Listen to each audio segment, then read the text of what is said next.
3 months ago, I collapsed in my kitchen. It wasn't dramatic. There was no ambulance. Just me. Slipping down to the cold tile floor. While holding a glass of water. I didn't pass out. I didn't hit my head. But my legs gave out. Like someone just unplugged them. And I sat there. Breathing heavily. Alone in a quiet house. That silence. It was the loudest wake-up call of my life. If my heart had stopped, no one would have known until the next morning. I'm Harold. I'm 76. I've had a heart attack before. I take my meds. I go to checkups. But something inside me knew. Surviving isn't the same as staying strong. That night, as I pulled myself up using the fridge handle, I made a quiet promise. You will stand again, Harold. But this time, stronger. I searched for solutions. Pills? No. Gyms? Too far. Expensive trainers? Not for me. Then, a single word came up again and again. Wall sit. 3 minutes a day. No equipment. No noise. Just me. A wall. And my will to stay standing in this world. And that's where this 30-day story begins. For most of my life, I thought weak legs were just part of aging. It started small. A missed step on the porch. A longer time getting out of bed. Then came the grab bars, the shorter walks. The quiet acceptance that my legs weren't what they used to be. I told myself it was normal. That it was fine to slow down. That rest was deserved after a life of work. But slowly, that rest became something else. I avoided stairs. I skipped family walks.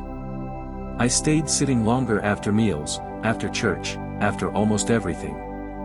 And I called it being careful. But the truth? I was disappearing from my own life, one chair at a time. Then came that morning in the kitchen. The floor. The silence. And the terrible realization. If I couldn't trust my legs, how could I trust my heart?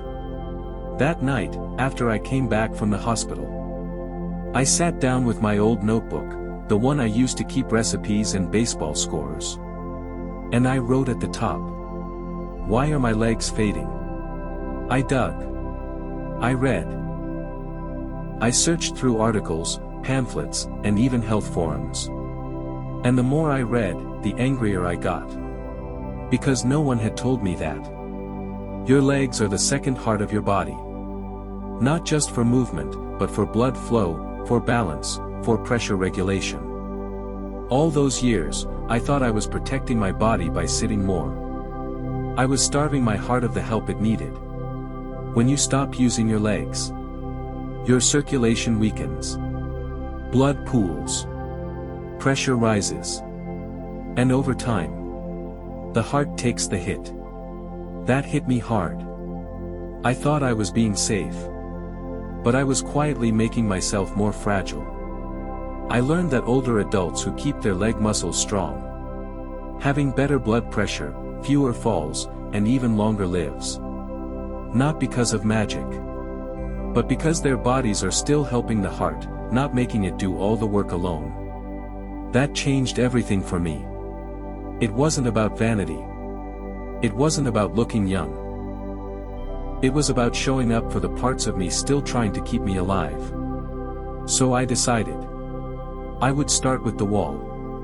No gym. No weights. Just a simple promise to my legs. 3 minutes a day. I'll stand with you, so you can help me stand. Day 1. I set the timer, took a deep breath, and leaned against the wall like a student facing detention. It looked silly. A man in his 70s was squatting against drywall like a teenager at basketball practice. But then, at second 18, my thighs began to scream, my pride disappeared, and I had to give up. That night, I scribbled in my notebook, Wall 1, Herald 0. Still, I promised myself to come back tomorrow. Day 2. I woke up with soreness in my thighs, not pain, just a deep tightness I hadn't felt in years. It felt honest. I made coffee, stared at that wall again, and tried. 26 seconds. A small win, but it went into the notebook, this time in pen, not pencil. By day 4, I told Bob, my neighbor, about the challenge over a bowl of soup. He chuckled and said, "What's next, TikTok?" I laughed politely, but inside I knew, this wasn't about trends. It was about survival. Day 6, I played some Coltrane after my session. Legs trembling, but my spirit was steady. It felt grown up. Day 8. 1 minute. I shouted, yes, so loud that the cat jumped off the table. I called my daughter just to say it. She said she was proud. That moment meant more than the timer. Day 11 came with rain and fatigue. I didn't want to move. But the idea of skipping made me feel worse than sore thighs. I lasted 41 seconds, not my best, but I showed up. That's what mattered. On day 13, I moved a frame to make more wall space. Behind it was an old note from my late wife, "Don't stop, even when it's slow." My throat tightened.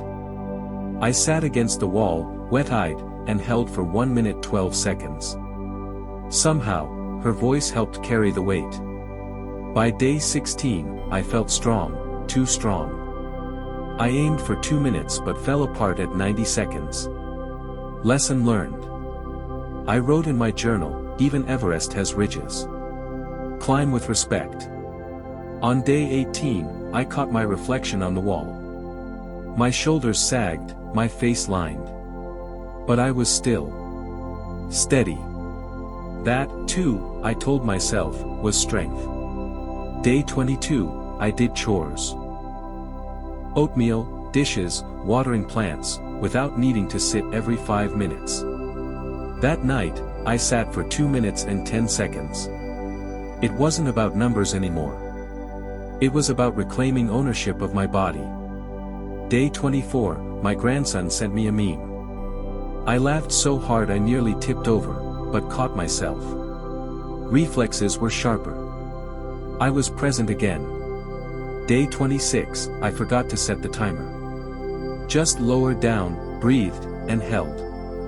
Listened to the wind outside. When I checked later, it had been 2 minutes 40 seconds. I didn't cheer. I just nodded, quietly. Day 29, I realized I'd gone the entire day without groaning when getting up. No push-off from the chair. No hands on the knees. Just Harold, standing. On day 30, I wore my Sunday sweater. Stood in front of the wall one last time. No fanfare. No camera. Just a man and a promise. Minute 1, solid. Minute 2, burning. Minute 3. I smiled.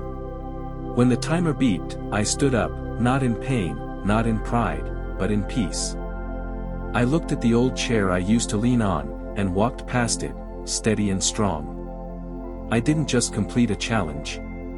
I reclaimed something I thought was lost. 30 days. 3 minutes a day. No music.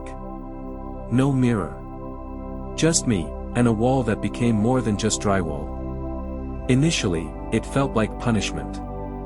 My thighs burned, my back slid, my pride crumbled. But somewhere along the line, the pain turned into presence. Today, I woke up without bracing the nightstand. No groan. No hesitation. I walked to the bathroom with ease. My toothbrush felt lighter, not because its weight changed, but because I had. I made oatmeal. Carried my bowl without that silent fear of spilling. I stood by the window as the kettle whistled, and I looked out, not just with eyes, but with clarity. The trees were still. The sunlight is soft. And I realized, for the first time in years, I wasn't waiting to feel worse. I was noticing that I felt better. I pulled out the same notebook I started on day 1. The page was worn, ink was slightly faded. Wall 1, Harold 0. That was 30 pages ago. Today's note. Harold stood up. Lightly. Silently. Fully. That wall no longer holds me. It shaped me. And then I did something I hadn't done in years. I left the cane. Not by accident. Not from pride. But because I felt safe in my body again. I opened the door and stepped outside. The air was crisp. My knees didn't wobble. I walked down the steps, slow but sure, and let the sun warm my back. And for the first time, my body felt like a place I could live in again, not just occupy. People passed. Dogs barked. Someone jogged by. No one noticed me. But I noticed myself. I stood still under that old oak tree at the corner of the block. The one I used to stop at and turn back. But not today. I rested my hand on the bark, and I whispered. I'm still here. I'm still strong. I still matter. And I meant it. I don't know where you are right now. Maybe you're watching this from a couch you've been sitting on all day. Maybe your legs feel weak. Maybe your heart feels a little tired. But I want you to hear this. You're not too late. And you're not too far gone. If a 76-year-old man can rebuild strength in 3 minutes a day, you can, too. You don't need a gym. You don't need a doctor's note. You don't even need a wall like mine. You just need to begin. 1 minute. Maybe even 20 seconds. And you write it down. Not for the record. But for the reminder that you showed up. If you want, I made a simple 30-day wall sit tracker. It's free. Just click below and print it. I also made a quiet little Facebook group. Just a bunch of folks standing together, one day at a time. If you join us, I'll be there, too. With my coffee, my notebook, and probably sore thighs. So whenever you're ready, let's begin. Together.